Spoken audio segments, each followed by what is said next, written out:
당시 이스라엘은 바벨론에 의해서 완전히 나라는 망하고 또 대부분의 사람들이 포로로 끌려갔고 그 예루살렘 고토는 그야말로 버려진 채 황폐해졌습니다. 그렇지만 또 1차, 2차, 3차 그들이 70년의 포로 생활을 끝내고 포로들이 귀환을 합니다. 그때마다 스룹바벨, 에스라 같은 지도자들을 중심으로 다시 한번 예루살렘을 중건하고자 하는 그런 노력들이 있었습니다. 그렇지만 번번이 그 일이 실패하고 말았는데 마침내 이 느헤미야라는 수산궁의 정말 술관원장으로 권세를 누리고 있던 이 한 사람이 돌아와서 총독이 되고 수치스러운 조국의 소식을 듣고 그가 자신을 던집니다. 회개하고 통곡하고 기도한 후에 그래서 느헤미야가 총독으로 부임하면서 거의 75년 동안 불가능했던 일인데 무려 52일 만에 이 일을 너건히 해결해 냅니다. 느헤미야 2장 18절에 이런 말씀이 기록되어 있습니다. 또 그들에게 하나님의 선한 손이 나를 도우신 일과 왕이 내게 이런 말씀을 전하였더니 그들의 말이 일어나 건축하자 하고 모두 힘을 내어 이 선한 일을 하려 했다. 여러분, 완전히 불가능한 일이었습니다. 그런데 이를 넉넉히 순식간에 감당해 내었습니다. 여러 가지가 필요했습니다만 무엇보다도 하나님이 함께 하셨기 때문에 그렇습니다. 하나님의 선한 손이 우리를 도왔다. 하나님의 은혜 없이는 이런 일은 불가능했을 것입니다. 70년 넘게 방치되어 누구도 손을 쓰지 못했는데 52일 만에 가능하게 된 것, 전적인 하나님의 은혜였습니다. 여러분, 하나님의 일이 열매 맺기 위해서는 은혜 없이는 어렵습니다. 물론 모든 일이 그렇습니다. 건강을 지키는 일, 열심히 체조하고 또 운동하고 그것만으로 그럴 수 없습니다. 교회가 살아나고 부흥하는 것도 또 우리가 사업의 실적을 이루는 것도 다 마찬가지입니다. 그런데 이런 하나님의 선하신 도우심과 은혜를 힘입기 위해서 필요한 게 한 가지 있습니다. 그게 바로 무릎의 기도입니다. 느헤미야서를 읽어보면 9번의 기도가 나옵니다. 제가 매번 그렇게 표현했습니다. 느헤미야는 돌로 성을 쌓은 것이 아니었습니다. 철저하게 무릎으로 난관을 만날 때마다, 문제에 직면할 때마다 인간적으로 해결하려고 한 것이 아니라 그는 기도의 무릎으로 이 문제를 뛰어넘습니다. 대표적인 구절이 느헤미야 1장 4절에 나와 있습니다. 그런 정말 수산궁에서 아주 화롭게 살았는데 조국의 무너진 소식을 듣자 말자 느헤미야 1장 4절에 보면 내가 이 말을 듣고 앉아서 울고 수일 동안 슬퍼하며 하늘의 하나님 앞에 금식하며 기도했다. 2018년을 돌아보며 아쉬움이 많습니다. 목표하고 꿈꾸었던 일 이루지 못했습니다. 애는 썼는데 혹시 이런 부분에 부족하지 않았는지, 주어진 일에는 나름대로 최선을 다했는데 그것만큼, 그것 이상으로 되게 하시는 관건이 주의 손에 있다고 믿고 치열하게 간절하게 기도했는지 한번 점검해 보시면 좋겠습니다. 여러분, 무너진 것이 세워지려면 무릎부터 세워줘야 합니다. 할렐루야. 또 한 가지, 오늘 이런 70년 넘게 힘들었던 일들이 순식간에 가능했던 건 탁월한 지도자의 노력이 있었습니다. 느헤미야가 바로 그 주인공인데 하나님의 선한 손길이 그렇게 나타난 것입니다. 상처투성이의 백성들, 지도자를 전혀 믿지 못하고 하나 되는 일은 쉽지 않았습니다.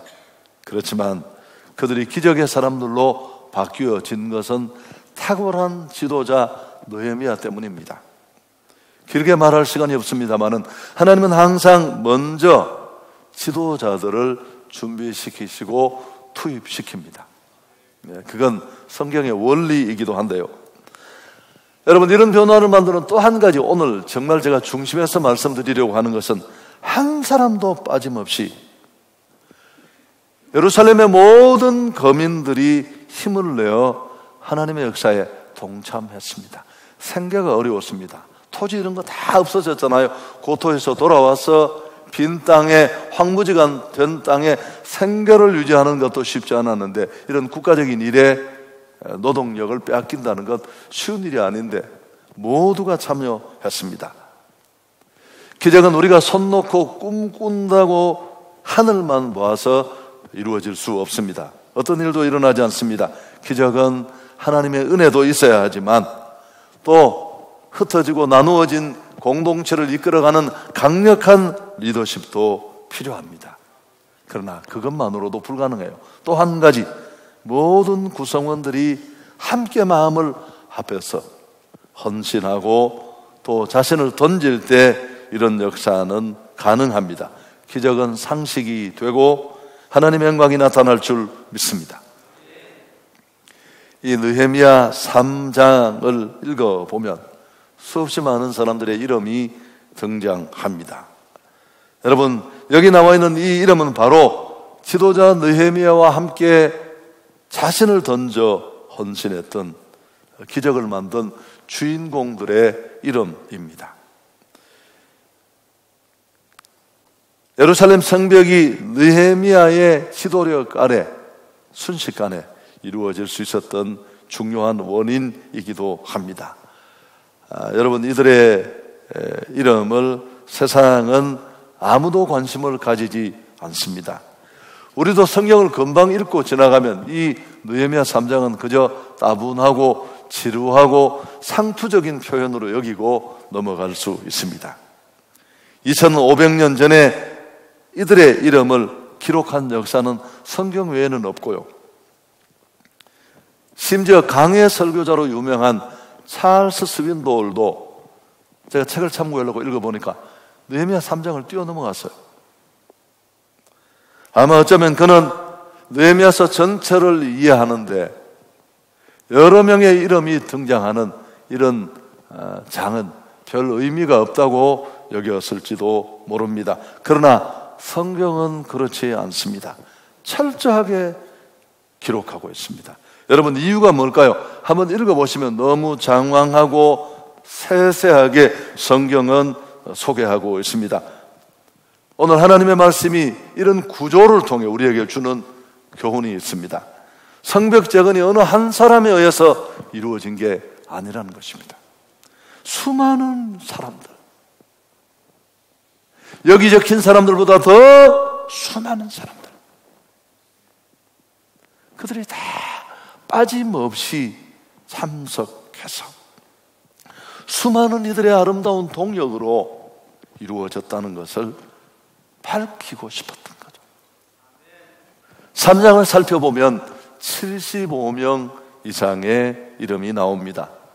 직업만도 15개 부류의 직업군이 골고루 등장합니다. 고위 관리만 있는 게 아니라 정말 신분이 낮은 사람, 평범한 사람도 있고요. 장사하는 사람들, 기술자들, 여성들의 이름도 포함되어 있습니다. 여러분, 2500년 전에 여성들의 이름까지 성경이 기록하고 있다는 것, 이건 매우 이례적인 일입니다. 고위 관리와 성직자들의 이름만 거명되어 있지 않습니다. 26절을 보시면 대표적인데요, 느다님 사람들이 나옵니다. 그때 느디님 사람은 오벨에 거주하여 동쪽 수문과 마주대한 곳에서부터 네민 망대까지 이르렀다. 여러분, 이 느디님 사람들은 성전에서 일하던 레위 사람들의 종이었습니다. 여러분, 이 사소한 일까지 다 적고 있습니다. 거룩한 성을 재건하는 일에 하나님은 사람을 가려 쓰시지 않았습니다. 그 당시 예루살렘의 상황과 형편, 신분을 뛰어넘어 모든 사람을 부르셨고 모두가 동참했습니다. 할렐루야. 하나님은 언제나 이렇게 일하십니다. 사람을 통해서 그분은 우리와 동역하기를 원하십니다. 하나님한테는 별로 남는 게 없어요. 그분이 정말 속 편하게 일하려면 우리 빼고 혼자 하시면 됩니다. 12영이나 더 되는 천사를 불려서 후딱 해치우면 시행착오도 적고 더 순식간에 이룰 수 있습니다. 그렇지만 하나님은 우리와 동역하기를 원하십니다. 이유가 뭘까요? 우리를 사랑하니까요. 시행착오도 있고 힘든 과정들이 많이 있지만 우리를 그 일에 동참시켜서, 참여시켜서 하나님은 영광 받기를 원하시는 것입니다.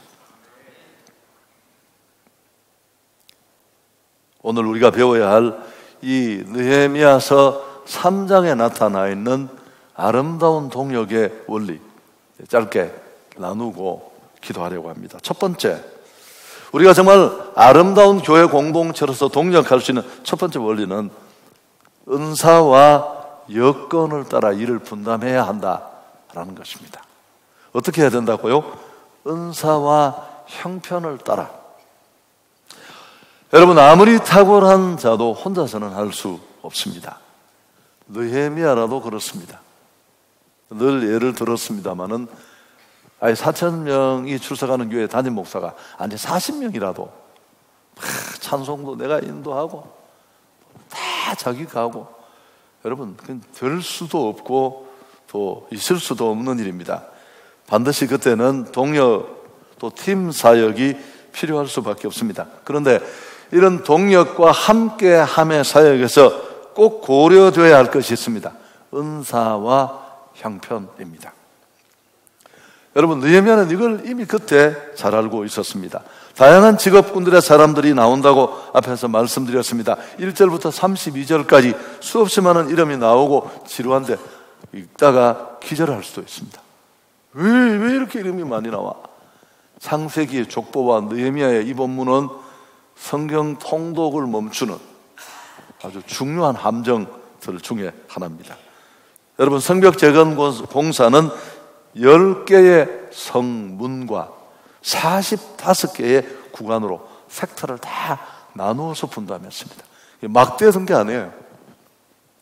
그리고 은사대로 진행했습니다. 앞에 언급된 인물, 중심인물 75명, 또 15개의 직업군, 제사장, 레위인, 노동자, 문지기, 전문 직업인, 세공업자, 향품 제조업자, 상인, 여성들까지 있었는데 이런 다양한 직업과 은사를 가진 사람들이 참여했습니다. 힌트를 얻을 수 있는 게 1절에 나오는데 함께 한번 읽어보겠습니다. 차근차근. 그때에 대제사장 엘리야십이 그의 형제 제사장들과 함께 일어나 양문을 건축하여 성별하고 문짝을 달고 또 성벽을 건축하여 함메아 망대에서부터 하나넬 망대까지 성별하였다. 내용이 파악이 되십니까? 여러분, 양문이라는 문을 건축한 사람들은 대제사장과 제사장들이었습니다. 양문이 어떤 곳일까요? 말 그대로 양문입니다. 성전에서 제사 드릴 때 필요한 제물이 들어왔다 나갔다 하는 문이 양문입니다. 성전 가장 가까운 곳에 위치했고 이 문의 용도를 가장 잘 아는, 또 가장 가까이 있는 사람들이 제사장과 대제사장들이었습니다. 여러분, 그들에게 이 문을 만들게 한 것입니다. 3절에 보면 어문이 나옵니다. 어문. 어문은 어떤 문일까요? 그렇습니다. 두로에서 들어온 고기들이 들어오는 문이 어문입니다. 누가 건축했습니까? 3절에 보면 하스나 자손이 건축했대요. 이들의 직업은 어부였습니다. 분문, 마문 다 이런 식이었습니다. 은사와 여건이 고려되지 않는 사역은 어려울 수 있습니다. 힘들 수 있습니다. 여러분, 하나님의 일을 할 때 나는 뭘 잘 하는지, 지금 내 사정과 형편, 내 위치에서는 어떤 일이 적절한지 찾아서 일하십시오. 두 번째, 또 하나 우리가 동역하는 아름다운 동역의 원리는 격려와 칭찬을 아끼지 말아야 한다라는 것입니다. 여러분, 느헤미야는 누구보다 탁월한 격려자였습니다. 자신과 함께하는 사람들을 끝없이 믿어주고 신뢰하고 그들을 격려했습니다. 목사님, 근거를 대십시오. 말로만 하지 말고 증거를 대라고요. 여러분, 이 느헤미야 3장이 그 증거입니다. 생각해 보십시오. 느헤미야가 왜 이렇게 세심하게 여러 사람들의 이름과 직업, 사역을 꼼꼼히 들춰냈을까요? 자신이 가장 많이 헌신했지만 함께 동역한 동역자들을 격려하고 기억하기 위함이었습니다. 연예인들이나 혹은 올림픽에서 메달을 딴 사람들이 수상 소감을 발표할 때 들어보셨죠? 상 받아서 억수로 기분 좋습니다 하고 내려가면 다 욕합니다. 감독님 감사하고 친구 맞아 내가 누구 잊어버렸는데 하고 다 기억하잖아요. 짧은 시간에 그런 사람들이 뭐라고 말합니까? 아이고, 사람 괜찮은 사람이네. 여러분, 더 세심한 사람들은 함께했던 동료들, 스태프들, 실제로 내가 오늘 여우주연상 받은 그 조연 때문이라고 막 그런 얘기들까지 하잖아요. 여러분, 느헤미야가 그렇게 하고 있는 것입니다. 더군다나 구체적인 칭찬도 아끼지 않았습니다. 자, 20절 많이 인용하는 구절인데 함께 한번 읽어보겠습니다. 찾아보십시오, 여러분. 그 다음은 삽배의 아들 바룩이 한 부분을 힘써 중수하여 성구비에서부터 대제사장 엘리야십의 집 문에 이르렀다. 다른 사람을 들추어낼 때 없던 한 단어가 여기 삽입되어 있습니다. 어떤 구절일까요? 힘써. 다 같이 애를 썼지만 더 힘쓴 사람을 기억하고 있는 것입니다. 바룩이 어떻게 일을 했다고 합니까? 힘써 중수했다. 지도자는 이걸 기억하는 사람이죠. 4장 6절도 주목할 만합니다. 같이 한번 읽을까요? 이에 우리가 성을 건축하여 전부가 연결되고 높이가 절반에 이르렀으니 이는 백성이 마음 들여 일을 하였습니다. 자, 여러분, 이 지도자가 얼마나 섬세한 지도자인가. 백성이 마음을 들여서 이 일을 했다. 이보다 더 좋은 격려, 칭찬이 어디에 있겠습니까? 칭찬과 격려는 고래도 춤을 추게 한대요. 그리고 이 얘기는 재미있어서 한번 해드렸는데 귀신도 감동을 시킨대요.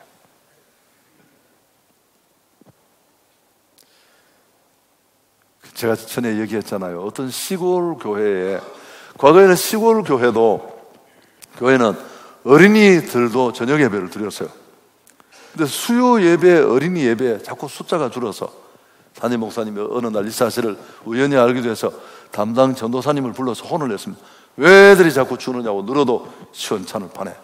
그래서 전도사님이 자칫하면 목을 잘릴 판이어서 아이들을 불러서 물어봤더니만 아이들이 수요 예배를 저녁에 마치고 돌아가는 길에 골목길을 지나는데 귀신이 나타난다는 소문이 있어서 애들이 무서워서 저녁 예배를 안 온다는 겁니다.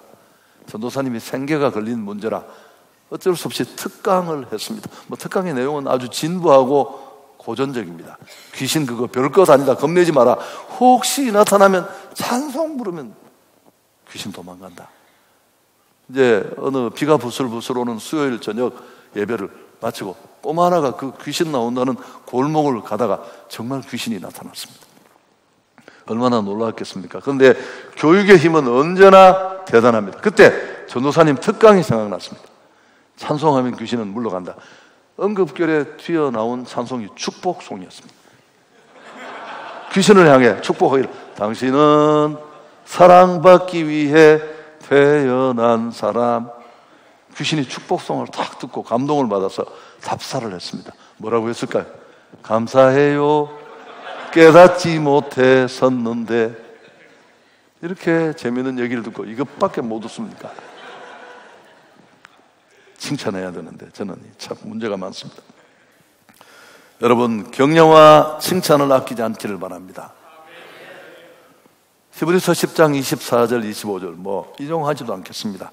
다들 잘 아시는 구절이니까 서로 돌아보아 사랑과 선행을 격려하며 모이기를 피하는 어떤 사람들의 습관과 같이 하지 말고 오직 그날이 가까움을 볼수록 더욱 그리하자. 할렐루야.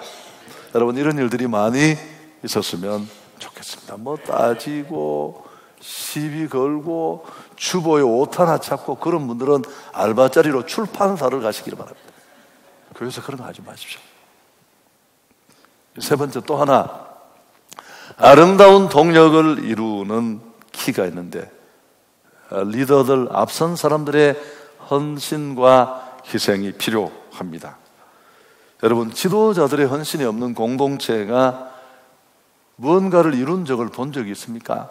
자기는 아무것도 희생하지 않으면서 뒤에서 막대기로 양 엉덩이나 쑤시고, 그건 불가능한 일입니다. 무너진 성벽을 재건하는데도 역시 마찬가지인데 1절을 다시 보면 그때의 대제사장 엘리야십이 그의 형제 제사장들과 함께 일어나 양문을 건축했다. 성벽 재건 명단 중에, 참여자 명단 중에 가장 선두에 누가 나옵니까? 대제사장 엘리야십과 그의 형제 제사장들입니다. 이들은 당시 그 사회의 리더였습니다.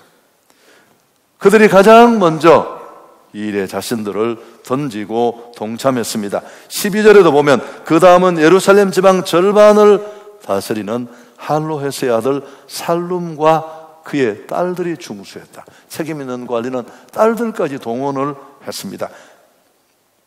리더들의 헌신이 그 뒤로 계속 이어집니다. 15절에는 미스바 지방을 다스리는 골호세의 아들 살룬이, 17절에는 그일라 지방 절반을 다스리는 하사랴가 그 지방을 대표해서 중수했다고 성경은 적고 있습니다. 리더들이 뒷짐지고 있지 않고 헌신했는데 물론 그렇지 않은 사람들도 있었습니다. 5절에 안타깝게도 그 다음은 드고와 사람들이 중수하였으나 그 귀족들은 그들의 주인들의 공사에 분담하지 아니하였다. 공사에 참여하지 않은 사람들이 누굽니까? 드고와 귀족들입니다. 일반 사람들이 모두가 함께 자신을 던져 동참하는데 귀족들은 빠졌습니다. 큰 특권을 누리고 있는 자들이었지만 말만 앞세우고 참여하지 않았습니다. 여러분, 언제나 이런 분들이 계세요. 회의에서 막 의견 제시는 신랄한데 헌신은 없어요. 안타까운 일이죠. 여러분, 무엇보다도 느헤미야의 헌신, 그는 그 좋은 자리 내려놓고 자기 것을 다 드리고, 이것이 140년간 그 누구도 해내지 못했던 이스라엘의 무너진 성벽을 재건하고 고토의 영광을 회복하는 이 수건 사업을 깨어진 온 백성들의 마음과 함께 똘똘 뭉쳐 동력으로 이룰 수 있었던 가장 중요한 원동력이 되었습니다. 할렐루야. 여러분, 동력 함께 함은 정말 시너지 효과가 있습니다. 2018년도 한성교회는 평안한 가운데 많은 변화를 만들어 왔습니다. 2019년에 더 아름다운 동력이 이루어질 수 있기를 축복합니다.